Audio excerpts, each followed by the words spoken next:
Have you been wondering, how can I make it as a single parent? I'm desperate for some help.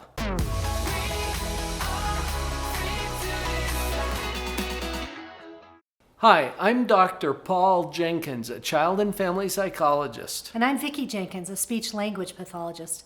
You know, over the last 3 decades, we have helped thousands of single parents like you, and we want to help you know how to bring more peace and be more comfortable with this role that you have as a single parent. And we've got 4 simple rules to help you get there. And a special gift for you at the end. First of all, wow. This is a huge job for a team. If you're doing it yourself, our hats just go off to you for that. Thank you for the kind, loving service that you're providing as you raise your kids. This is not an easy thing. We just wanted to acknowledge that up front. So that being said, rule number 1 is take care of yourself.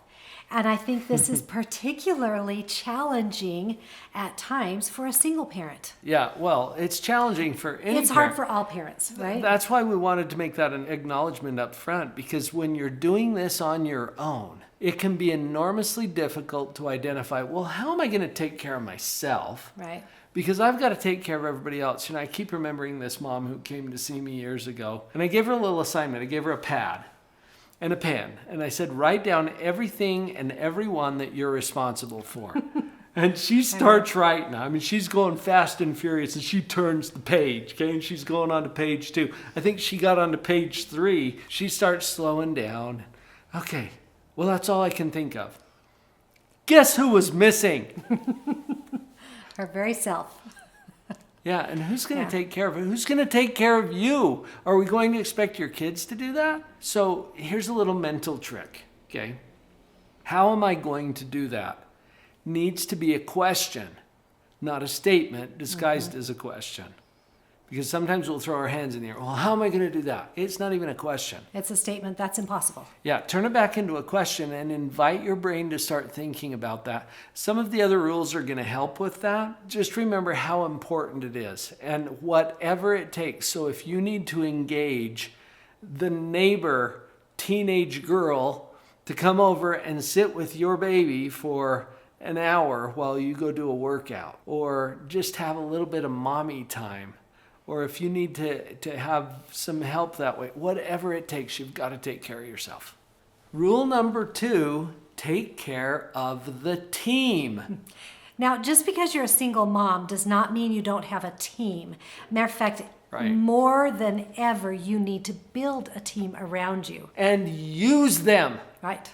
Put them to work. Hey, we're on your team. Right. We're on your team, and hopefully you feel that from us. We're working for you. There are other people that you can engage on your team, whether it's extended family or people in your community or at the church or in your neighborhood, good or friends, nannies whatever. or babysitters or coaches or consultants. You have a team, put them to work for you. I read a novel recently, and granted it was fiction, but I was really impressed in this novel how creative this mother was about the team that she put together. It was a really, really different team, and it was people that you would never expect to come together. And by coming together for this one goal of helping the little girl, these other people began to enjoy really rich relationships. And I know that was just a novel, but be creative. It doesn't have to be conventional, the team that you put together. It does need to be a team that you can consult with, that you can rely on, and that will help you in your job, which is loving your child. I had a t-shirt for a while that said, it takes a village to raise a child. You've probably heard that phrase before. Vicki, you just said something that I think is worth mentioning, because as you expand and use your team in creative ways, it gives them opportunities to serve. And that's important to their mental health. So maybe you're doing them a favor by having them on your team. We got 2 more rules for you and that free gift that we promised. But before we do that, if this is helping, and only if it's helping, hit the subscribe button. What are you waiting for? We're on your team. Bring us onto your team by subscribing, and then hit the notification bell too, because that way we can show up for you more consistently.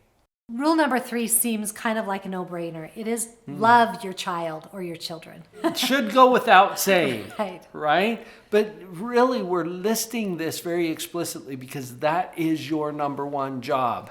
Yeah, especially I would think as a single parent, sometimes we get in the trap that now I have to be everyone for this child and I have to do everything for this child and all that. There's some truth to that in some ways, but really your job has not changed whether you're single or married. Your job is to love your child no matter what and even if. And you can and need to do this as a single parent. It can be a little overwhelming Yeah. when we get into the extensive lists of everything that we're responsible for. You like that mom I was telling you Right. about, was flipping pages in the notebook. When we boil it down to your primary job, which is to love them no matter what and even if, and then pause there for a moment because how does that feel? And how you doing with that job? See, you love them, you naturally do. Let's make that an expressed, intentional part of our parenting and realize that you're doing your job as long as you're doing that. You love them no matter what and even if. That's your primary job as a parent. And that leads us right into rule number 4. Use effective discipline. And that's a key word right there, effective. We're going to talk a little bit about that. But I think that sometimes I've seen it happen before where everything is so overwhelming and there's so many things that you have to do and a lot of times say no to that we worry that our children won't feel loved or something if we discipline as well. But the research, I mean, you have researched this so much as a psychologist. Yeah. Yes, the research is really consistent that kids need 2 things to be healthy and well-adjusted. And this goes back as far as we've been doing research in the field of psychology. They need to have love and they need to have discipline. Right. And different studies use different words for each of those. It might show up as structure or appropriate connection or whatever, but it boils down to that, love and discipline. Now, when we talked about effective discipline earlier, okay, and you mentioned this, Vicki, that's a key word there. Right. Because sometimes discipline gets to be really ineffective when we're trying to apply discipline that's appropriate for a more mature child to one that's less mature. So here's the key, and we'll just give you a shortcut. In fact, this is the gift that we promised you. When our kids are less mature, and I don't care what age they are. Right. So what if you got a 13-year-old, okay? And I say your 13-year-old is less mature, you're going to be like, oh yeah, because he's not being responsible and this is right. That's what we're talking about. A less mature child, either by age or stage, has to have consequences that don't require cooperation. Because they're not going to cooperate with you. That's part of how we define the maturity. If they're not capable or willing to cooperate, then we have to pick consequences that don't require cooperation. Every time I bring this up, parents are like, well, like what? Dr. Paul, what are you talking about? We've got you covered. We've put together a little brainstorming list. It's called Consequences That Don't Require Cooperation.